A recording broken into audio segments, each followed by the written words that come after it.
प्यारे दोस्तों, मैं Ratnabhushan, a friend motivator and guide to IAS aspirant, international motivational speaker, leadership trainer, CEO, coach, political strategist and policy advisor. यथेयांसी समृद्धो गिरिविषमस्ता कुरुक्षेत्र अर्जुन ज्ञानाग्रणी सर्वकर्माणि भस्मसात् कुरेतु तथा। जैसे प्रज्वलित अग्नि ईंधन को भस्म कर देती है, उसी तरह हे अर्जुन, ज्ञान रूपी अग्नि भौतिक कर्मों के समस्त फलों को जला देती है। इस श्लोक को मैंने श्रीमद् भगवद गीता से लिया है। दोस्तों, भगवद गीता एक धार्मिक पुस्तक ही नहीं, एक ऐसी पुस्तक है जो मोरल, एथिक्स और नैतिकता शिक्षा देती है। दोस्तों, समय मिले तो जरूर पढ़ें। पढ़ना आपके लिए बहुत ही फायदेमंद रहेगा। लिंकन ने एक बात 100 साल पहले कही थी। एक पुरानी और सच्ची कहावत है, एक गैलन सिरके के बजाय शहद की एक बूंद से ज़्यादा मक्खियाँ पकड़ी जा सकती हैं। इसी तरह अगर आप किसी का दिल जीतना चाहते हैं, तो उसे अपने पक्ष में करना चाहते हैं, तो पहले उसे यह एहसास दिलाइए कि आप उसके मित्र हैं। यही वह शहद की बूंद है जो उसके दिल को जकड़ लेगी, और यही वह महान रहा है जिसके द्वारा आप उसके विचारों को भी बदल सकते हैं। इस तथ्य को लोक व्यवहार प्रभावशाली व्यक्तित्व की कला डेल कार्नेगी की प्रसिद्ध पुस्तक से लिया है। The most important news of today's source Dainik Jagran, Navbharat time. बिचौलिए के बंधन में जकड़े अन्नदाता होंगे मुक्त, प्रधानमंत्री मोदी। प्रधानमंत्री नरेंद्र मोदी ने दोनों कृषि विधेयकों के पारित होने के तत्काल बाद इसे ऐतिहासिक बताते हुए इसे भारत के कृषि इतिहास में आज एक बड़ा दिन बताया। उन्होंने अहम विधेयकों के पारित होने पर किसानों को बधाई दी। पंजाब और हरियाणा में किसानों के विरोध को देखते हुए प्रधानमंत्री ने उन्हें आश्वस्त कराया कि ये विधेयक किसानों के हित में। मोदी ने पंजाबी में ट्वीट किया। उन्होंने कहा कि दशकों तक हमारे किसान भाई बहन कई प्रकार के बंधनों से जकड़े हुए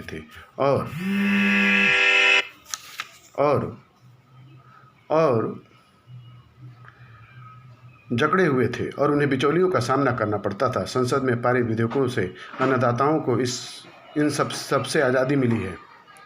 इससे किसानों की आय दोगुनी करने के प्रयास को बल मिलेगा। कृषि क्षेत्र को आधुनिकतम तकनीक की जरूरत है, क्योंकि इससे मेहनतकश किसानों को मदद मिलेगी। अब इन बिलों के पास होने से भविष्य की टेक्नोलॉजी तक हमारे किसानों की पहुंच आसान होगी। इससे न केवल उपज बढ़ेगी बल्कि बेहतर परिणाम सामने आएगा। मेरे दोस्तों, मेरे किसान भाइयों, मैं रत्नभूषण आप लोग को बहुत बहुत बधाइयाँ देता हूँ। हमारे देश की, हमारे मिट्टी की आप लोग एक तरह से सोना हो, आप लोग एक मजबूत कड़ी हो। आप हैं तो देश मजबूत बनेगा। कृषि उत्थान के नए पायदान पर देश।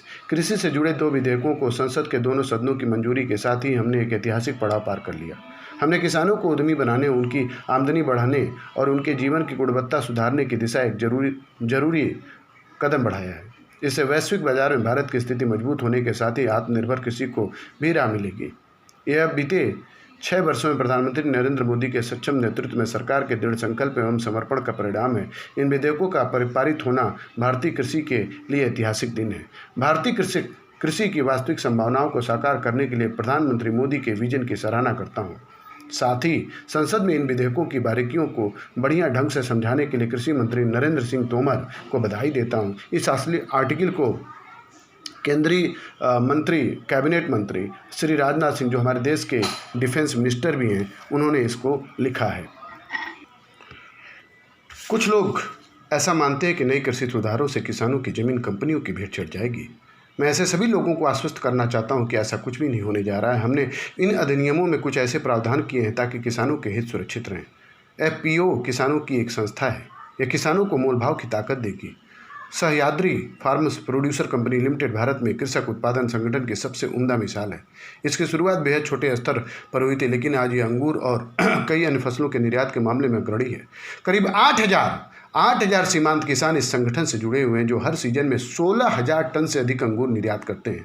यह किसानों को FMCG कंपनियों के साथ जोड़ने में मदद करता है। इससे किसानों की आमदनी में इजाफा होता है। लोग पूछते हैं कि देश भर में सह्याद्री जैसी सैकड़ों संस्थाएं क्यों नहीं है। इसका जवाब वह प्रतिबंधात्मक ढांचा है जिसने कृषि में निवेश को पर्याप्त प्रोत्साहन नहीं दिया। सुधारों के दम पर हमारे पास सफलता की ऐसी हजारों कहानियां होंगी। अध्यादेश जारी होने के बाद बीते दिन 4 महीनों के रुझान तो शुरुआत भर हैं। बाजार के साथ बेहतर जुड़ाव ये भी दिखाएगा कि हमारे किसान उत्पादन में क्या परिवर्तन करते हैं। लंबे समय से भारत गेहूं और धान सहित कई फसलों में आत्मनिर्भर हो गया है। हमारी स्थिति अवशेष अधिशेष ही हो गई है। बाजार की मांग और रुझानों की समझ में वृद्धि से किसान फसल में विविधता लाएगा। उन्हें बाजार में ऊंचे दाम मिलेंगे। साथ ही देश की आयात पर निर्भरता भी घटेगी। खाद्य तेलों के अपर्याप्त घरेलू उत्पादन के कारण भारत को फिलहाल $10 अरब के खाद्य तेलों का आयात करना पड़ता है। सरकार ने जिन सुधारों का आगाज किया है उनसे कृषि व्यवसायी किसानों से सीधे खरीद करने में सक्षम होंगे। साथ ही निर्यात एवं खाद्य प्रसंस्करण की हिस्सेदारी बढ़ेगी और कृषि कारोबार के बिचौलियों और ढुलाई की दुश्वारी से मुक्ति मिलेगी।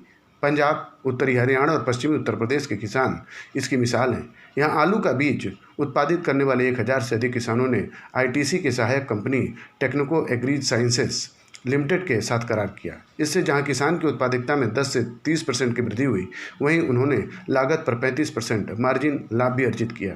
ऐसे तमाम उदाहरण हैं जहां कारोबारियों से करार कर किसानों की आय बढ़ाने के साथ ही कृषि कारोबार का विस्तार हुआ। दुनिया के करीब 30 देशों में 300 से अधिक क्षेत्रों में स्टार्टअप्स में निवेश और रुझानों पर नज़र रखने वाले वैश्विक मंच ट्रैक्सन के अनुसार 2018 के बाद से भारतीय कृषि स्टार्टअप्स ने कृषि बाजार, रसद और भंडारण में 15 करोड़ से अधिक राशि जुटाई है। वहीं नेक्सन का मानना है कि एग्रीटेक स्टार्टअप द्वारा 2019 में $25 करोड़ से अधिक जुटाए गए। वास्तव में कृषि प्रबंधन में नवाचार से उत्पादकता में सुधार आएगा। फसल की कटाई उपरांत प्रबंधन में सुधार से अपव्यय कम होगा। डिजिटल बाजारों में पहुंच बढ़ेगी और बाजार जुड़ा होगा। The next most important news is NGO के पदाधिकारियों को देना होगा अपना आधार कार्ड। विदेशी सहायता का दुरुपयोग करने के लिए सरकार ने विदेशी अंशदान विनिमय अधिनियम में संशोधन का विधेयक लोकसभा में पेश कर दिया है। इन संशोधनों में विदेशी सहायता पाने वाले और गैर संगठनों के पदाधिकारियों के लिए आधार अनिवार्य कर दिया गया है। इसके अलावा इसमें सरकारी अधिकारियों के लिए विदेशी धन लेने पर पूरी तरह रोक लगाने का प्रावधान भी है। विधेयक पेश करते हुए गृह राज्य मंत्री नित्यानंद राय ने कहा कि विदेशी सहायता और उसके उपयोग में पारदर्शिता लाने के लिए संशोधन जरूरी है। FCRA में प्रस्तावित संशोधन में एनजीओ के लिए विदेशी सहायता में मिली रकम से ऑफिस के खर्च की सीमा घटाकर 20% कर दी गई। यानी एनजीओ को विदेशी सहायता के 80% उस काम में खर्च करना पड़ेगा जिसके लिए विदेशी धन दिया गया है। इसके साथ ही सरकार किसी एनजीओ के FCRA लाइसेंस को 3 साल के लिए निलंबित करने के अलावा उसे निरस्त भी कर सकती है। पश्चिम एशिया में एक नई सुबह। पश्चिम एशिया में शांति और स्थिरता को बल मिले, इस दिशा में भारत को भी काम करना चाहिए। इस आर्टिकल को लिखने वाले व्यक्ति हैं रामेश सिद्दीकी। रामेश इस्लामिक विषयों के जानकार हैं।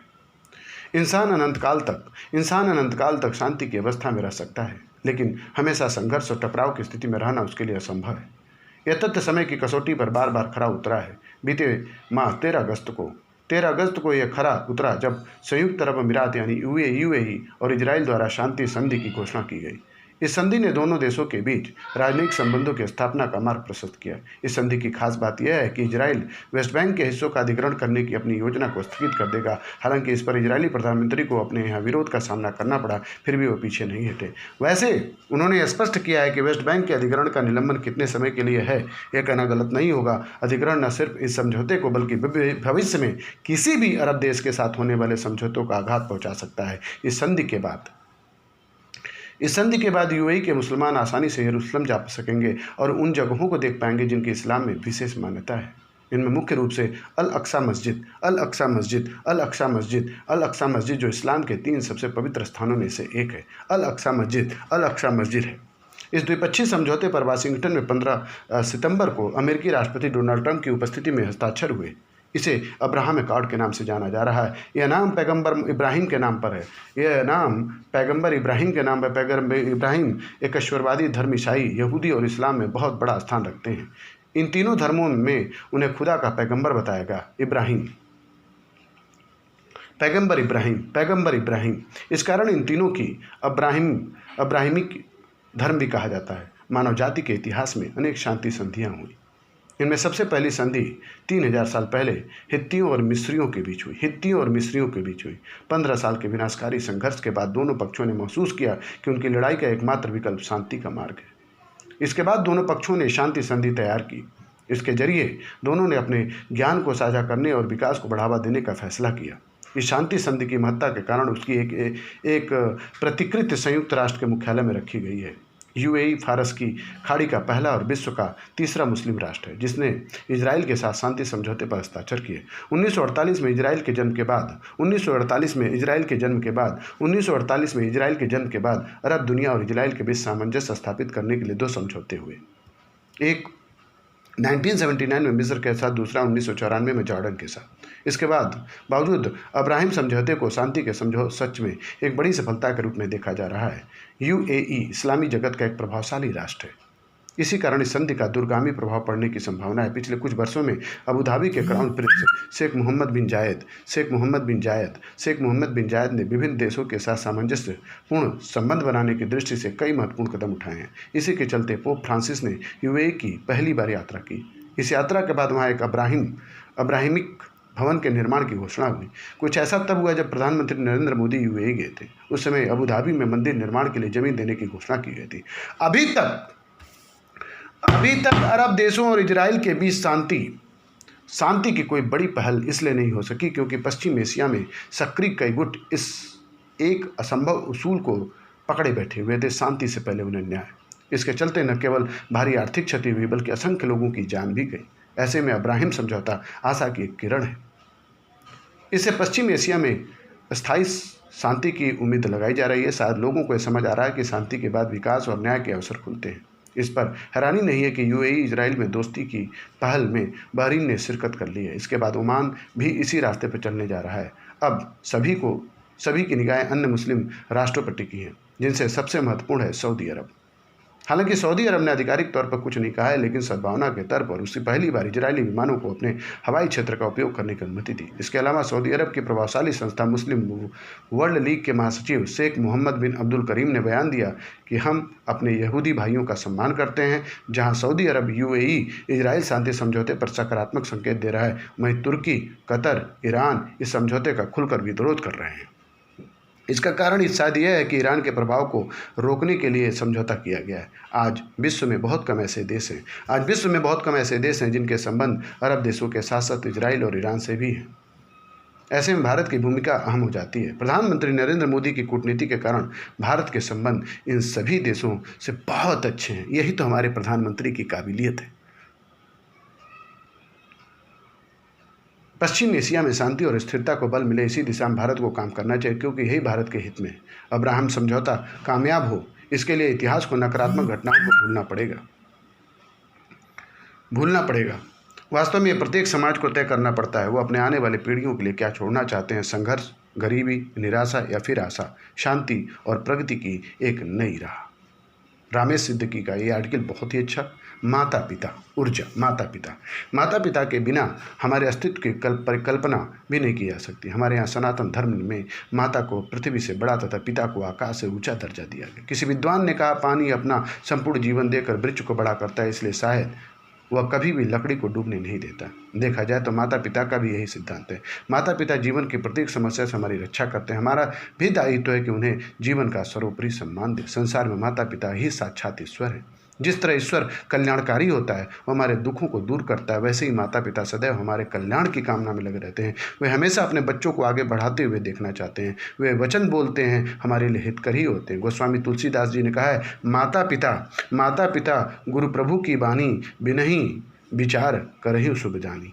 अर्थात माता पिता के वचनों का सदैव शुभ जानकर अनुपालन करना चाहिए। माता पिता की सेवा से हमारी आयु, ज्ञान, यश और बल बढ़ते हैं। किंतु वर्तमान युग में कुछ लोग ने इस रिश्ते को जीवन में आगे बढ़ने की सीढ़ी बना ली। आज माता पिता से स्वार्थ अनुसार संबंध रखे जाते हैं। माता पिता कभी भी उम्र की वजह से बूढ़े या असहाय नहीं होते, अपितु संतान के गलत आचरण के कारण बूढ़े और असहाय हो जाते हैं। उनसे किए गए गलत आचरण और उपेक्षा की वजह से उन्हें अत्यंत ठेस लगती है, किंतु उसके बावजूद भी वे अपने संतान और आशीर्वाद प्रदान करते हैं और इसके लिए मंगल कामना करते हैं। हम चाहे कितने भी समृद्ध हो जाएं, माता पिता के बिना हमारा कोई आधार नहीं। माता पिता उस वृक्ष के समान होते हैं जो चाहे कितना भी बूढ़ा हो जाए परंतु हमें आजीवन छाया प्रदान करेंगे। लिहाजा उनकी सेवा से बड़ा कोई धर्म नहीं, न कोई पूजा है। दोस्तों, दिस इज़ वेरी